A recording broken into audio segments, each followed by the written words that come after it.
Good morning प्यारे बच्चों, आप सभी का स्वागत है हमारे यूट्यूब चैनल इंग्लिश विज़ार्ड में। मेरा नाम है आदित्य धनराज। दोस्तों, आज सुबह मैंने बहुत सारे कमेंट पढ़े, तो उनमें से कुछ बच्चों के कमेंट्स थे कि सर जो अग्निवीर के एग्ज़ाम्स होने वाले हैं उनमें इंग्लिश की प्रिपरेशन कैसे की जाए, इंग्लिश की प्रिपरेशन कैसे की जाए और कौन कौन से क्वेश्चंस आ सकते हैं, कौन से क्वेश्चन नहीं आएंगे। तो दोस्तों, हम इस पर आज चर्चा करेंगे थोड़ी सी। देखो, चर्चा करने का मतलब ये है कि आप जैसे जो भी स्टूडेंट्स मुझसे पढ़ चुके हैं उनका ये मानना है। आपने कभी नहीं देखा होगा मैं कभी भी किसी भी चीज़ के बारे में फालतू बात करूं। तो ये वीडियो बनाने का मकसद ये है कि मैं आपको कुछ बेहतरीन चीज़ें बताने वाला हूं जो आपके प्रिपरेशन में बहुत काम आने वाली हैं। तो सबसे पहले, जैसे आप किसी भी एग्ज़ाम्स की तैयारी करते हैं, जैसे कि आजकल का सिनारियो क्या है कि देख रहे हैं कि हर बेरोज़गारी बहुत ज़्यादा है और हमारी सरकारें जो हैं उन्होंने भी कुछ पैटर्न्स चेंज किए हैं और तरीके चेंज किए हैं। तैयारी के तरीके आपको चेंज करने पड़ेंगे क्योंकि पैटर्न चेंज हुआ है, जनसंख्या थोड़ी सी ज़्यादा है, कंपटीशन थोड़ा सा ज़्यादा है। ये सारी चीज़ें तो आप जानते हैं, तो इसके बारे में तो हम ज़्यादा इसमें डिटेल में कुछ नहीं कहेंगे। सबसे इम्पॉर्टेंट पॉइंट ये है कि जैसे ये अग्निवीर के एग्ज़ाम्स जब देते हैं बच्चे, तो बच्चे सारे के सारे ज़्यादातर नए होते हैं। कहने का मतलब ये है कि जो इंटरमीडिएट पास करके आया है वो अभी तक इन सब चीज़ों के बारे में जानता नहीं था, कंपटीशन का मतलब क्या होता है। हालांकि कुछ आज भी अवेयरनेस आ गई है, लोग फाउंडेशन की तैयारी करने लगे हैं। लेकिन इस बात को पहले समझो कि नौकरी करने के लिए किसी भी बच्चे का मैच्योर होना बहुत ज़रूरी है, जो कि मैच्योरिटी लोगों में है नहीं। बच्चों को ऐसा लगता है कि नहीं, हम पढ़ाई करना स्टार्ट करेंगे और हमारी नौकरी लग जाएगी। नौकरी लगने का मतलब यह है कि किसी भी डिपार्टमेंट में आप जब नौकरी करने जाते हैं तो वहाँ के जो भी अथॉरिटीज़ हैं वो आपसे ये एक्सपेक्ट करते हैं कि जो भी हमारा कैंडिडेट हो या कह सकते हैं जो भी बच्चा है उसके अंदर ऐसी पोटेंशियल्स हों जो भी हमारे मतलब प्रोसेस हैं या जो भी उस चीज़ का प्रोसेस में काम आने वाली चीज़ें हैं वो बहुत तेज़ी से समझ सके और बहुत तेज़ी से उन चीज़ों को कर सकें। तो ये सारी चीज़ें होती हैं। तो आप जब किसी भी तैयारी को करना स्टार्ट करें तो सबसे पहले क्या है कि बारीकी से चेक करें। लोगों को ऐसा लगता है कि सिलेबस है, ठीक है, सिलेबस तो हमको पता है कि अंग्रेजी में वन वर्ड्स आएगा, सिनोनिम्स आएगा, एंटोनिम्स आएगा, हो गया। ऐसा नहीं होता है। जब किसी भी एग्ज़ाम की तैयारी करते हैं तो सबसे पहले उसके एप्लीकेशन फॉर्म को बारीकी से चेक करें। उसके बाद सिलेबस एक बार चेक करें। सिलेबस में कौन कौन से, अब अंग्रेजी में सिलेबस क्या है, देखो सिलेबस में वो actually part of speech, vocabulary और सारी चीज़ें वो लिख देते हैं, तो बात यहाँ से बनती नहीं है। दूसरी बात, सबसे इम्पॉर्टेंट पॉइंट ये है कि जब आप तैयारी करना स्टार्ट कर रहे हैं तो किस पोस्ट के लिए वो तैयारी है, कौन सी जॉब्स हमको मिलेंगी।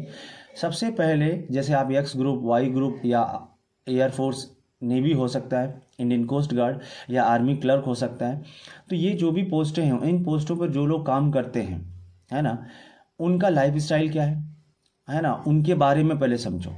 उनकी सैलरीज कितनी है, उनके पर्क्स मतलब पर्क्यूसाइड्स कितने हैं, एक्स्ट्रा बेनिफिट क्या है। उसके बाद में लाइफ में हमें आगे इससे क्या बेनिफिट होने वाले हैं। तो इस अगर जॉब में हम जाएंगे तो हमारे साथ ऐसी ऐसी कौन सी चीज़ें हो सकती हैं जिनके बारे में हमें जानना चाहिए। सबसे इम्पॉर्टेंट पॉइंट ये है कि सबसे पहले हमें ये मोटिवेशन चाहिए कि हमको ये नौकरी करनी क्यों है, हमें मैच्योरिटी चाहिए।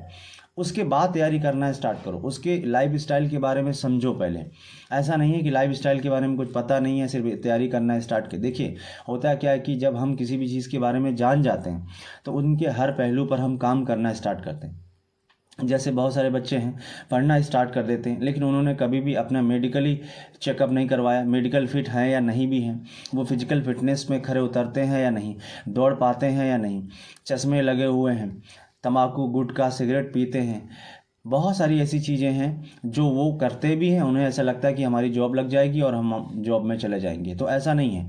जिस पोस्ट के लिए आप तैयारी करना चाहते हैं उसका लाइफ स्टाइल क्या है, उसमें किस तरह से हमें फिजिकल फिटनेस रखनी है, किस तरह का मेंटल स्टेटस होना चाहिए, ये सारी चीज़ें हम मायने रखती हैं। तो सबसे पहले तो अपने अंदर मोटिवेशन लाओ कि मोटिवेशन से हम ये समझ सकते हैं कि हम इस चीज़ की तैयारी कर रहे हैं और थ्रू आउट तैयारी करनी है हमको। ऐसा नहीं कि बस सिर्फ काम चल रहा है, कि नहीं बस दिखावा चल रहा है कि हम तैयारी कर रहे हैं। ऐसा नहीं होता है। हमने भी बहुत सारी तैयारी की, एग्ज़ाम्स दिए, नौकरी भी की, लेकिन इसका मतलब ये नहीं है कि आप तैयारी करें, फर्जी तैयारी करना स्टार्ट करें। किसी को देखने से तैयारी नहीं होती। सबसे इम्पॉर्टेंट पॉइंट ये रहा। दूसरा बात, अब हम बात करते हैं जो हमारा एग्ज़ाम होता जिसके लिए मैं ये वीडियो बना रहा हूँ। बच्चों ने पूछा कि सर अंग्रेजी की तैयारी कैसे करें। देखो, समस्या क्या है कि अंग्रेजी ग्रामर एक बहुत बड़ा पोर्शन है।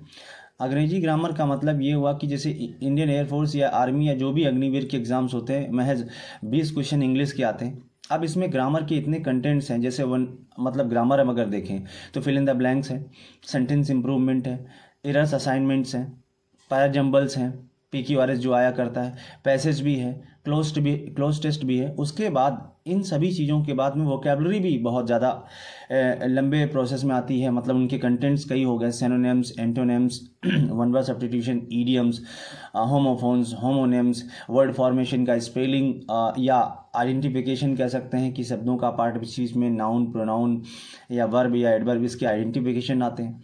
तो इतने कंटेंट होने के बाद प्रॉब्लम क्या है कि हमारे पास जो है ना क्वेश्चन, नंबर ऑफ क्वेश्चन कम है, लेकिन ग्रामर में पूछने के लिए कंटेंट ज़्यादा है। तो आजकल क्या है कि हमारा जो ये अग्निवीर के जितने भी एग्ज़ाम्स होते हैं उनमें क्या है कि ग्रामर के क्वेश्चंस कम हो गए हैं और वोकेबलरी के क्वेश्चन थ्रू आउट बहुत ज़्यादा पूछे जा रहे हैं, क्योंकि ये वन लाइनर है, एग्ज़ाम को क्विक करवाना है, कंडक्ट करवाना है, और ऑनलाइन एग्ज़ाम होते हैं, आप जानते हैं।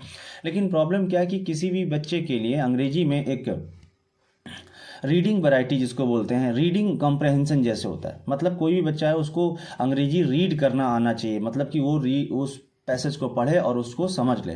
पहले के समय में जैसे इंटरव्यूज़ या पर्सनल इंटरव्यूज़ वगैरह नहीं हुआ करते थे, आजकल तो GD भी होने लगी एयरफोर्स वगैरह में। तो जब मेरा सिलेक्शन हुआ था तब क्या था कि वो सिर्फ और सिर्फ एक द हिंदू या टाइम्स ऑफ इंडिया अखबार से पढ़ाते थे, और बच्चे ने अगर पढ़ लिया उस अखबार को तो वो समझ जाते थे कि ठीक है अंग्रेजी में अच्छा है, और उसका मतलब थोड़ा सा बता देना होता था। लेकिन आजकल ऐसा सिनारियो नहीं है। तो देखो, सबसे पहले क्या है कि एक रीडिंग कंप्रहेंशन करने का मतलब क्या है कि अंग्रेजी की अगर अच्छी तैयारी करनी है आपको, तो डेली आप एक पैसेज रीड करें।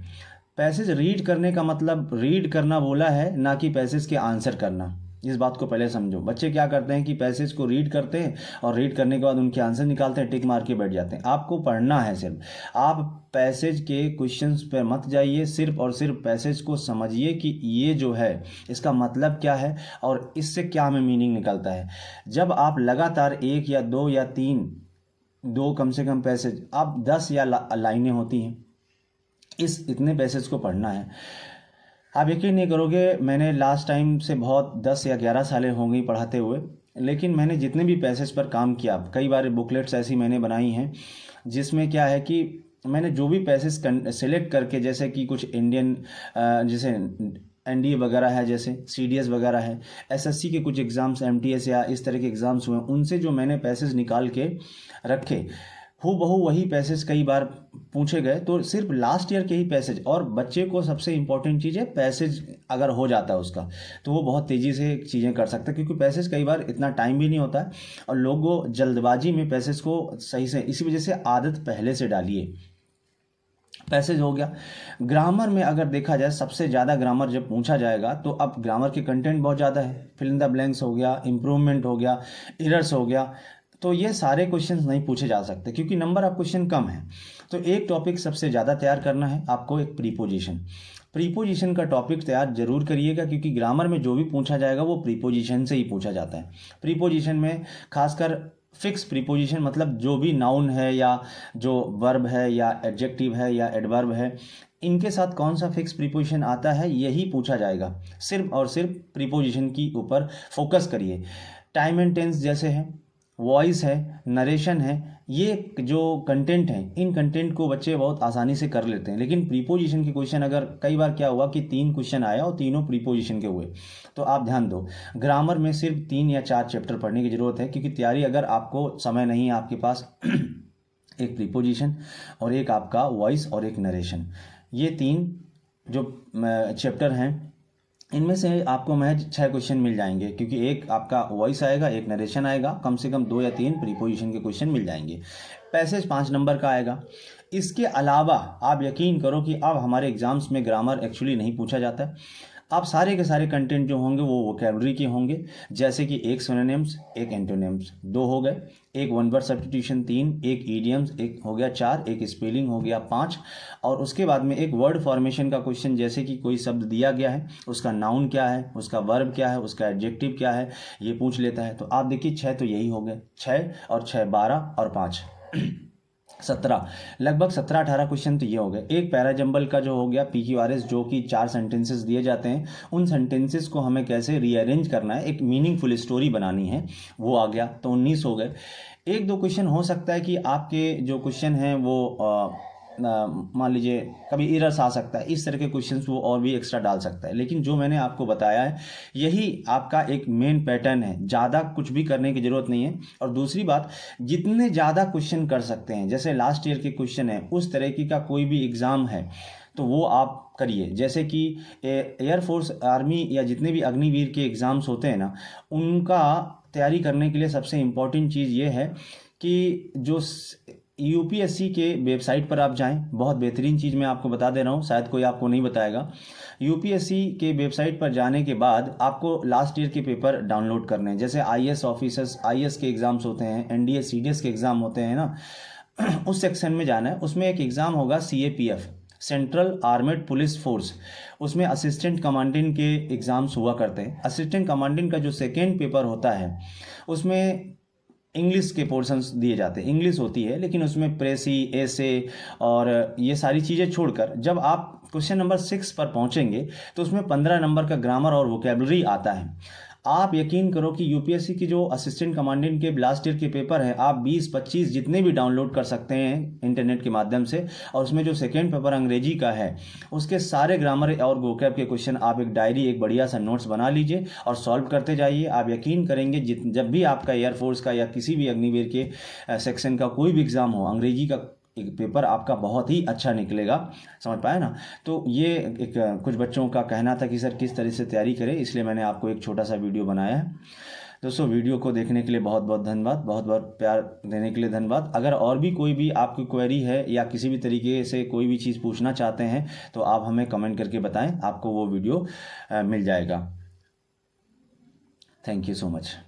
Have a nice day.